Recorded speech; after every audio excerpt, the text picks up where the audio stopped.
오늘부터 에베소서를 나누게 되었습니다. 에베소 교회는 바울이 2차 전도 여행을 하면서 세웠던 교회입니다. 그리고 바울은 3차 전도 여행을 하면서 다시 에베소에 들리고 그곳에서 3년간 머물면서 집중적으로 에베소 교회를 양육해 왔습니다. 우리가 잘 아는 두란노 서원을 통해서 하나님의 말씀을 집중적으로 양육하여 가르쳐서 이 에베소 교회의 특징은 바로 이 말씀에 강력한 교회입니다. 그러니까 이 교회의 장점은 이 교리적인 그런 지식들이 풍성하다라는 그런 특징이 있습니다. 그래서 우리가 요한계시록을 바라보게 되면 요한이 이 교회에 대해서 칭찬하는 부분이 바로 이 교리적인 강점을 통해서 거짓 선지자들을 분별해내었다라고 하는 칭찬을 받는 교회입니다.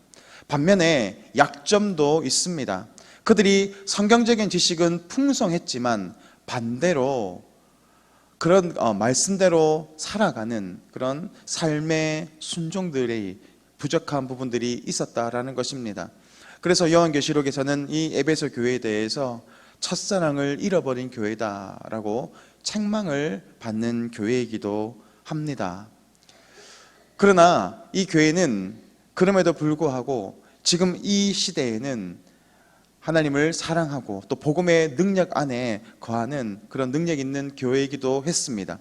그러나 바울이 봤을 때 역시도 이 교회는 역시 그런 복음의 능력을 가지고 있긴 하지만 삶의 부분에서 여전히 부족함이 보였습니다. 그래서 바울은 에베소 서신을 통해서 두 가지 큰 단락을 가지고 이 에베소서를 집필하고 있는데 바로 1장에서 3장까지는 이 교회의 정체성에 대해서 집필하고 있습니다. 그러니까 하나님의 말씀 안에서 우리가 어떻게 살아야 하는가에 대한 이런 교리적인 부분들이 나와 있고, 나머지 4장 5장은 바로 신앙을 실천하도록 권면하는 부분으로 나와 있다라는 것입니다. 자전거가 잘 굴러가기 위해서는 바퀴 하나만으로는 잘 굴러가기가 힘듭니다. 두 가지 바퀴가 동시에 굴러가야 하는 것이죠. 바로 하나님의 말씀을 아는, 하나님을 아는 지식과 그리고 그 아는 만큼 살아내는 삶의 순종함이 있을 때 그 인생은 온전히 전진하며 나아갈 수 있게 되는 것입니다.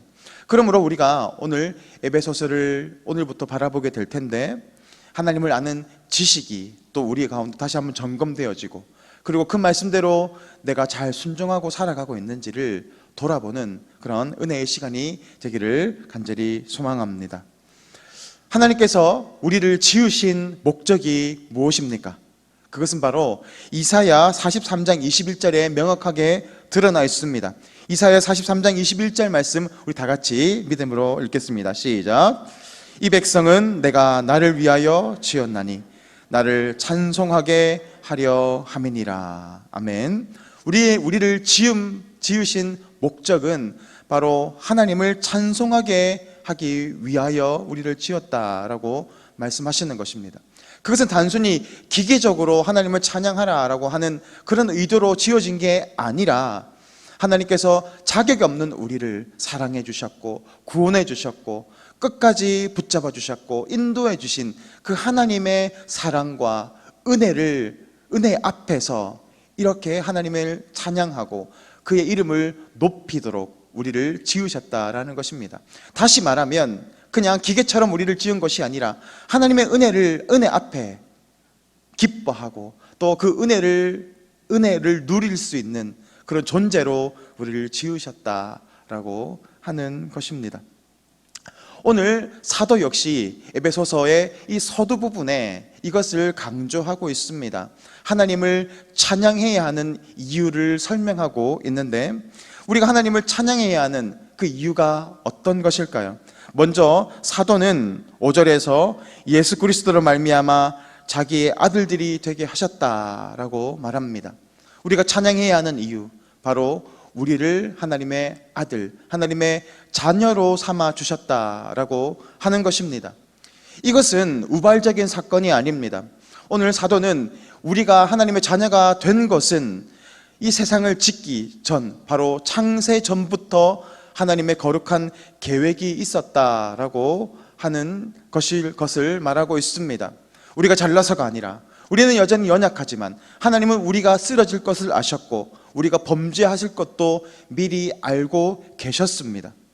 그럼에도 불구하고 하나님의 선하신 계획은, 그의 기뻐하시는 뜻은 바로 거룩하고 흠이 없게 하시려고 하는 그 하나님의 계획 안에 있었다라고 하는 것입니다. 어떻게 우리가 같이 부정한 자가 거룩하고 흠이 없는 존재가 될 수 있겠습니까? 하나님은 우리의 범죄함도 다 알고 계셨는데 어떻게 우리가 그런 존재가 될 수 있습니까? 바로 5절에서 그리스도 예수로 말미암아 우리를 흠이 없고 거룩하게 만들겠다라고 하는 그 창조전부터의 계획을 가지고 계셨다라고 말씀하고 있습니다.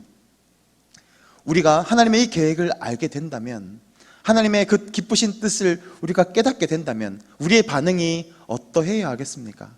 우리의 죄악을, 우리의 부정하고 우리의 추악한 모습을 너무나 잘 알고 있지 않습니까? 그럼에도 불구하고 하나님은 저와 여러분을 사랑해 주셨고 그 구원을 위해서 예수님을 보내주셨다라는 것입니다. 이 사실을 알게 된다면 어떻게 하나님을 찬양하지 않을 수 있겠습니까? 그러므로 오늘 사도는 이것을 말하고 있는 것입니다. 자격 없는 우리들이 하나님의 백성이 되었습니다.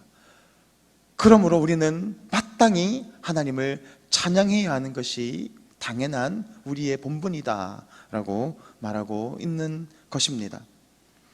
그러므로 사도는 에베소 교회에게 우리의 모습을 알고 또 우리에게 베풀어 주신 그 은혜를 안다면 마땅히 그의 자녀답게 거룩하고 흠이 없는 모습으로 살아가기 위하여 날마다 부르짖고 하나님의 은혜를 구하여야 할 것이다 라고 말하고 있는 것이죠. 두 번째로는 우리가 하나님을 찬양해야 하는 두 번째 이유는 바로 11절에서 우리의 예정함을 입어 그 안에서 기업이 되었기 때문이다 라고 말하고 있습니다. 우리가 기업이 되었기 때문에 우리가 하나님을 찬양해야 한다라는 것입니다. 여기에서 기업이 된다라고 하는 것은 기업을 물려받는다라는 의미가 아닙니다. 내가 기업을 물려받는다, 내가 일구어낸다라고 하는 것은 내 능력과 내 힘과 또 나의 노력으로 이루어지는 것이 되겠지만 오늘 사도는 이 구절을 수동태로 적어내고 있습니다.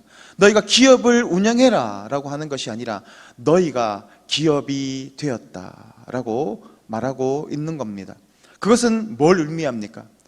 우리의 노력과 우리의 공로가 들어갈 자리가 전혀 없다라는 것입니다. 하나님이 우리의 삶을 인도해 가신다라는 것입니다. 우리가 만약에 기업을 이끌어가고 또 운영해 나간다면 사람마다 다 능력이 다르고 또 사람마다 하는 방식이 다르기 때문에 저마다 각자의 성과가 날 것입니다. 어떤 사람은 기업을 잘 내어갈 것이고 또 어떤 사람은 기업을 망하게 하기도 할 것입니다. 그러나 결국 그 모습은 어떨까요?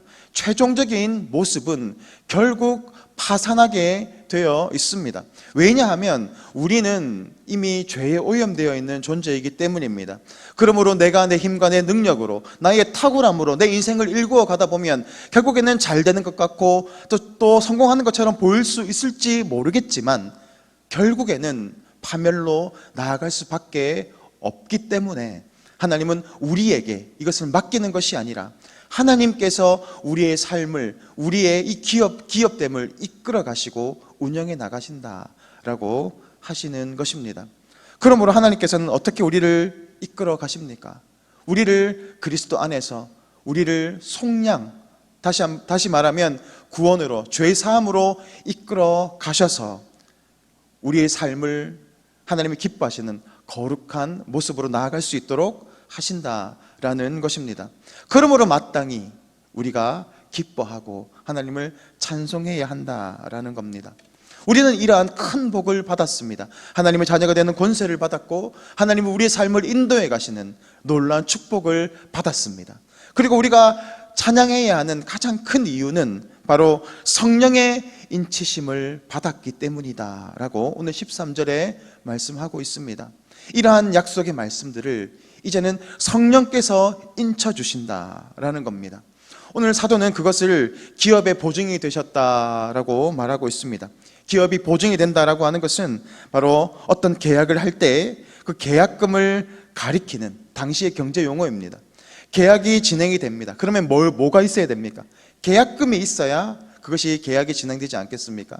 그런데 누가 계약금을 지불하셨다라는 겁니까?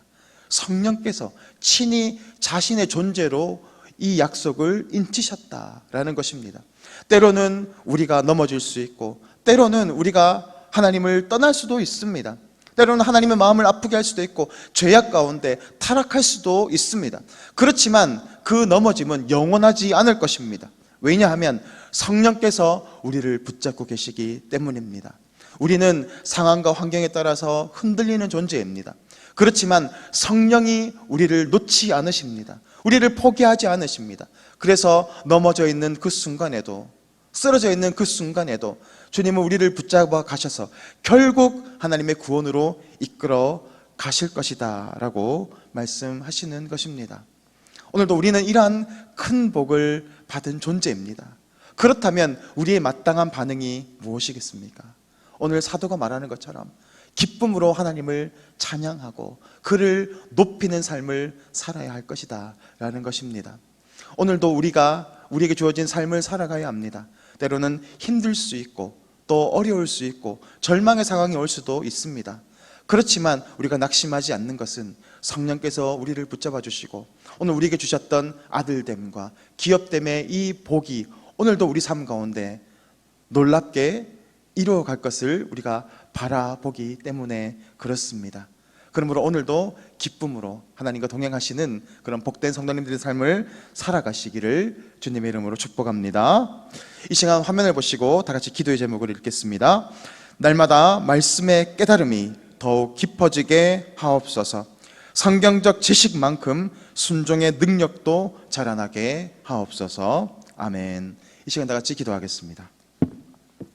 사랑과 내가 풍성하신 주님, 우리를 사랑하여 주셔서 우리를 구원하여 주시고 당신의 아들로 또 그의 기업으로 자라날 수 있도록 우리와 함께하여 주시니 감사를 드립니다. 날마다 이러한 담대한 믿음 가운데 살아가게 하여 주셔서 날마다 하나님을 찬양하고 하나님 안에서 기뻐하는 그런 자녀담의 복을 누리게 하옵소서. 감사드리며 예수 그리스도 이름으로 기도드리옵나이다. 아멘.